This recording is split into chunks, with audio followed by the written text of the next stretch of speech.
C'est l'heure de nous présenter votre coup de cœur ce soir. Oui, alors attention, c'est participatif. L'écume des jours de Boris Vian, vous connaissez le livre, vous connaissez peut-être le film de Michel Gondry avec Audrey Tautou et Romain Duris. Dès qu'il s'agit d'histoire d'amour, eh bien voilà, on aime bien. Eh bien moi, je vous propose du théâtre musical pour ce spectacle. Vous nous rappelez de quoi ça parle? Oui, alors c'est l'histoire de Colin. Colin, il a tout pour être heureux. Hein. Il est beau, il est jeune, il a des amis, il fait de la musique, il a de l'argent. Bref, c'est magnifique, sauf que non, Colin, il lui manque quelque chose d'essentiel. C'est quoi cette chose d'après vous? L'amour. L'amour, exactement. Eh bien, un jour, il va rencontrer la belle Chloé. Et à partir de ce moment-là, plus rien ne sera jamais comme avant. Regardez. Mon frigidaire, mon armoire à cuillère, mon évier en fer et mon poêle à mazout. Des draps qui chauffent, un pistolet à gaufre, un avion pour deux. Et nous serons heureux. J'aime bien être avec vous.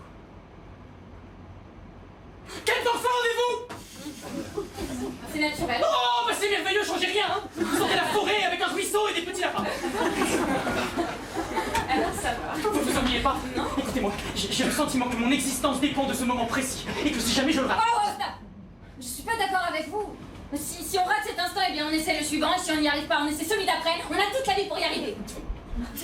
Évidemment, vous connaissez le refrain, les histoires d'amour finissent mal. En général. En général, exactement. Évidemment, cette histoire ne va Très pas... au taquet, Julien. One point. 2 heures sur mon bureau. En général. 3 points. Voilà. Voilà, et bien effectivement, cette histoire également ne finira pas forcément très bien.